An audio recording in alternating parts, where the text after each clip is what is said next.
ज्ञानेश्वरीचा 3रा अध्याय 106 ओवी सुरू आहे. विमुख होईल गुरुभक्ती, आदरण करील अतिथी, संतोषने दिल ज्ञाती आपुलिये. भगवान ब्रह्मदेव सृष्टी आरंभापूर्वी प्रजाजनांना जे रूल्स अँड रेग्युलेशन्स, नियमावली आणि कायदे जे पारित केले त्यांनी, त्याचं वाचन भगवान गोपालकृष्णांनी अर्जुनाला केलं आणि भगवान ज्ञानेश्वर आपल्याला करतायत.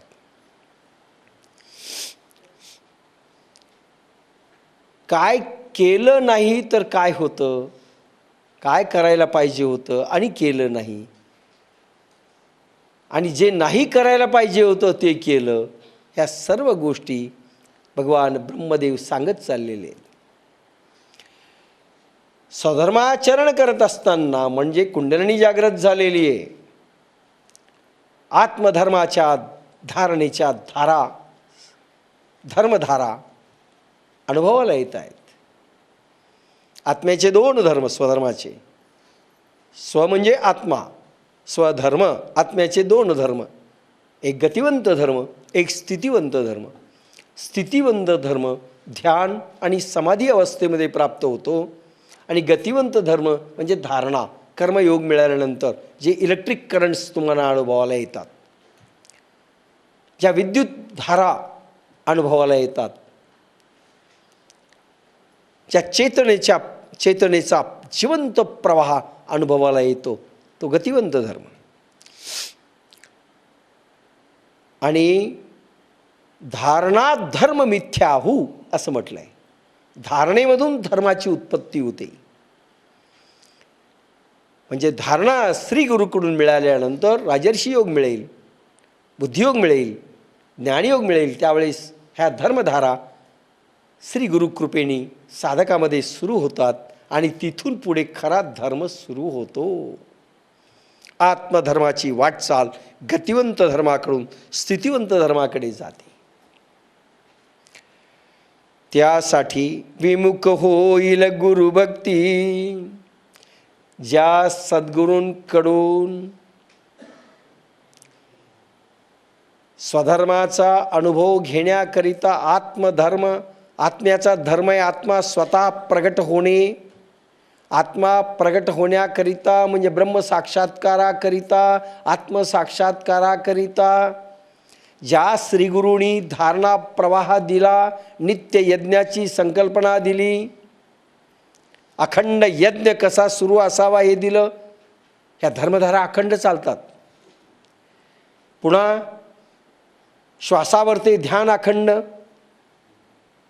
झालं पाहिजे. आपण मागे सांगितलं, आता पुन्हा पुन्हा सांगत नाही, फक्त एक रेफरन्स देत चाललो आहे. हा नित्य यज्ञ, खंडित यज्ञ नाही, हा नित्य यज्ञ सुरू आहे. ज्या श्रीगुरूंनी दिला त्या श्रीगुरूविषयीचा किंतु परंतु मनात जर आलं तर काय होईल? विमुख होईल गुरुभक्ती. आपण मागच्या वेळेस गुरुगीतेमध्ये भगवान शंभू माता पार्वतीला जो उपदेश करतात, गुरुची काय महती आहे हे दाखवतात. काही श्लोक आपण पाहिले. इतकी गुरुची महती असल्यानंतर गुरुच्या म्हणण्याच्या विरुद्ध तो गेला. किती प्रकाराने जातो साधक? नंबर 1, गुरुनी सांगितल्यानंतर त्याचं न ऐकणं, त्यालाही विमुख म्हटलं आहे. गुरु डायरेक्ट सांगत नसतात, पुन्हा लक्षात घ्या. डायरेक्ट सांगत नाहीत, करा असं म्हणणार नाहीत, केलं तर चांगलं होईल. कारण करा म्हटलं तर ती जर शक्ती तुटली तर तुमचा एखाद्या गुरूंकडून करा असं जर हुकूम गेला आणि ते नाही केलं तर त्याचे प्रत्याघातजन्य दुःख शिष्याला भोगावे लागतात. शक्ती निघून गेलेली आहे. समजा हिंट जरी दिली इनडायरेक्टली करायला पाहिजे तरी ती केलं पाहिजे. आत्मधारणेकडून आत्मसाक्षात्कारापर्यंत या चालणाऱ्या नित्ययज्ञाच्या प्रवासामध्ये, स्वधर्माच्या प्रवासामध्ये गुरुभक्ती फार मोठी पाहिजे. गुरुसेवा, गुरुभक्ती, अजून गुरुभक्ती काय? सतत स्मरण पाहिजे. या नित्ययज्ञामध्ये सतत स्मरण. ईश्वराचं स्मरण तेही गुरुचं स्मरण आहे आणि गुरुचं स्मरण तेही गुरुचं स्मरण आहे. भगवंताचं स्मरण तेही स्मरण आहे. म्हणून देव, आत्मा आणि गुरु एक आहेत. म्हणून कोणाचंही जरी स्मरण केलं तरी ते गुरुस्मरणच आहे. भगवंताचं स्मरण केलं तरी तेही स्मरणच आहे. भगवंत वेगळा आणि गुरु वेगळा हे मांडलं की संपलं. म्हणून असं मानायचं नाही. गुरुगीतामधून आपण पाहिलं आहे, विमुख होईल गुरुभक्ती. इथं भक्ती शब्द आहे. भक्तीमध्ये पुन्हा विभक्ती नाही. म्हणजे अखंड श्री गुरूंच्या चरणी प्रेम पाहिजे, भक्ती पाहिजे, श्रद्धा पाहिजे, विश्वास पाहिजे. 4 गोष्टी आवश्यक आहेत. विश्वास, प्रेम, श्रद्धा आणि भक्ती. तसे ह्या स्टेजेसच आहेत, पण आता 4ही शब्द वापरून टाकू. तशा वेगवेगळ्या स्टेजेस आहेत ह्या. म्हणजे त्याला अखंडपणे प्रेम ठेवावं लागेल. गुरु सांगेल ते ऐकलंच पाहिजे. माहिती नाही काही सांगू त्याने. आणि गुरुभक्ती करण्याकरिता पूर्ण त्याग आणि समर्पण ही बैठक झाली पाहिजे. पूर्ण त्याग आणि समर्पण. गुरु कॉज, गुरु कार्य, देव कार्य, जे काही गुरुनी सांगितलं असेल देव कार्य किंवा गुरुचं कार्य, 3 प्रकारांनी सेवा होईल गुरुची. नंबर 1 त्याच्या वैयक्तिक याच्यातली. गुरुचं शरीर आहे, त्यालाही शरीर धर्म आहे, ते जास्त काळ टिकलं पाहिजे.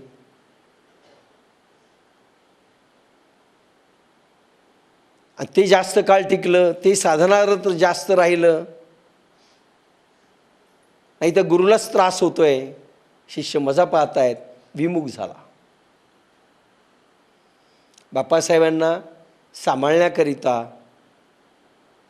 नाना मांडवीकर आणि त्यांच्या धर्मपत्नी, ज्यांना नाणी म्हणतोत, आम्ही काकू म्हणत असोत, ह्या ललिता काकू अतिशय त्यांनी सांभाळलं.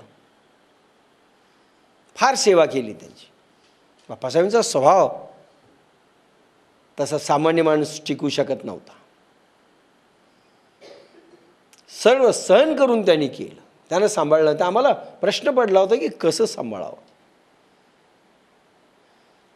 एक पदार्थ बाप्पासाहेबाला आणून दिला की बाप्पासाहेब रागवायचे.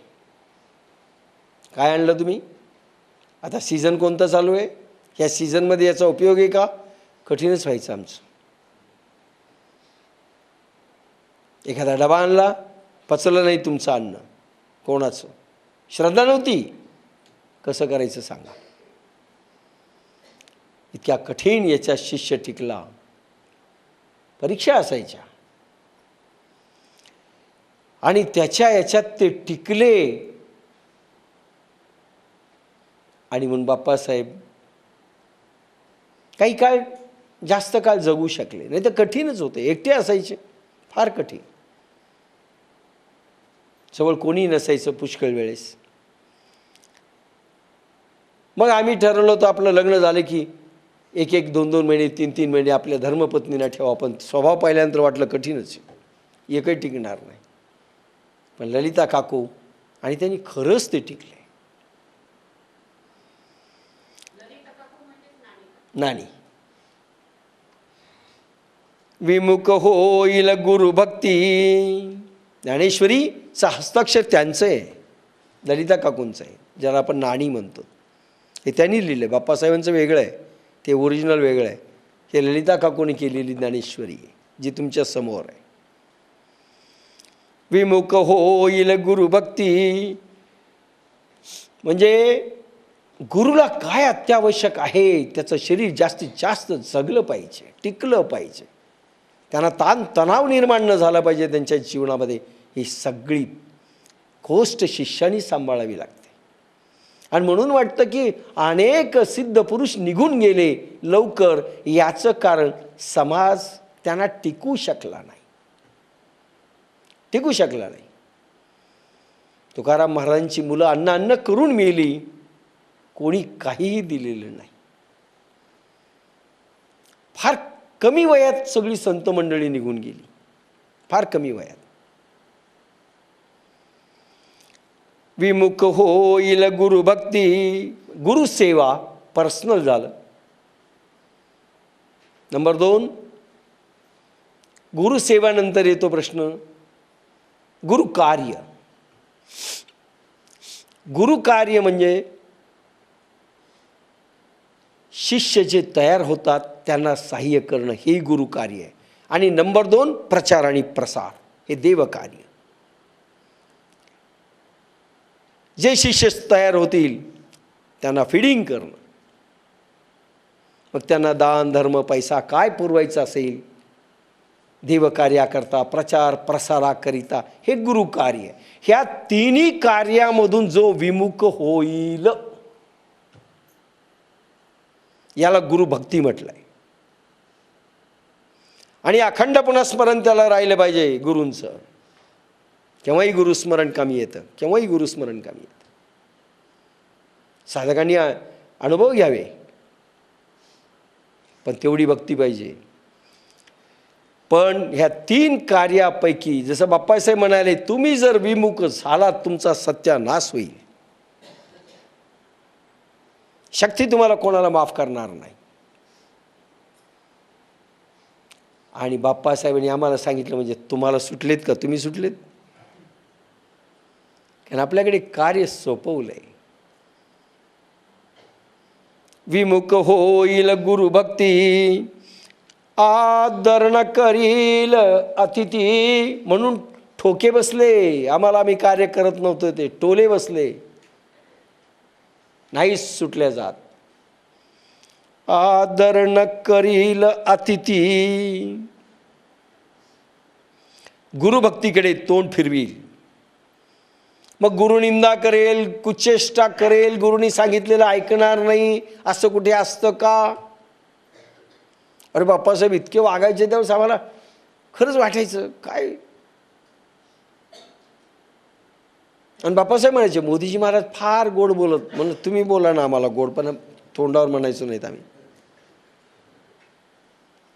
पण मोदीजी महाराज गोड बोलत, पण फार कमी लोकांना दिलं त्यांनी. कारण ज्याला गोड बोलायचं ना तो देतच नसतो, बोळवण करतो जा. आणि जो कडक बोलतो त्याच्याकडनंच काहीतरी मिळतं. कारण तो घडवत असतो छने आणि हातोडीने, ठोके मारीत असतो, समजत नाही.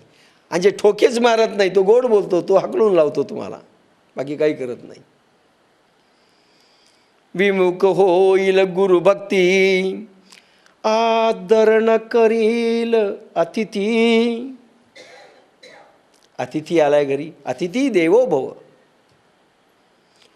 अरे माहीत नाही कोणत्या रूपामध्ये भगवान अतिथी म्हणून देखील येऊ शकतात, किंवा त्या माध्यमातून भगवान तुमची परीक्षा घेत असतो. अतिथी कुठल्याही रूपात येईल त्याचा आदर करा. घ्या 2 तुकडे असं नाही. अतिथी देवो भव, अतिथीचा आदर झाला पाहिजे. आणि कबीरदासजींचा तर नियमच होता, 18 पगड दारिद्र्य, खायला अन्न नाही पण दोन चांगली संत मंडळी, कुठली माणसं नाही, बसवल्याशिवाय आपल्या घरी जेवल्याशिवाय ते अन्नच ग्रहण करायचे नाही. 3-3, 4-4 दिवस उपाशी राहायचे. पायरे कमाल.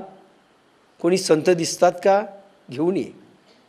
कधी 4-4 दिवस नाही भेटले, जेवायचे नाही, त्यांच्याबरोबर जेव. आणि मग तुळशीदास आले होते, तुम्हाला ती कथा सांगितली, आता नाही सांगत. विमुख होईल गुरुभक्ती, आदर न करील अतिथी. अतिथीचा आदर केला पाहिजे. अरे अतिथीच्या आदर सत्काराने तर अनुसयाच्या पोटी दत्तात्रयाला जन्म घ्यावा लागला आणि ब्रह्मा विष्णू महेशांना बाळ व्हावं लागलं. अतिथीचा जर आदर केला नसता तर ही जगन्माता झालीच नसती. आदर न करील अतिथी, काय माहीत देव कोणत्या रूपात येईल आणि काय आपल्याकडून घेऊन जाईल. संतोषने दिल ज्ञाती आपुलिये, व आपल्या जातीला संतुष्ट ठेवणार नाही. आपली जात, 2 प्रकारच्या जाती आहेत. अध्यात्माने जी जात काढली ही वेगळी आहे बरं का, काष्ट नाही. अमुच्या जातीचे मज भेटो कोणी, तुकाराम म्हणतात. तुकाराम म्हणतात माझ्या जातीचं कोणीतरी मला भेटावं, म्हणजे मराठा असं घेऊ नका. माझी जात म्हणजे विद्यावंश, भक्तांची जात. ही जात आहे आपली विद्यावंशाची. आपली जातकुळी कुंडलिनी जागरणाची, आपली जातकुळी गुरुबंधूंची. ही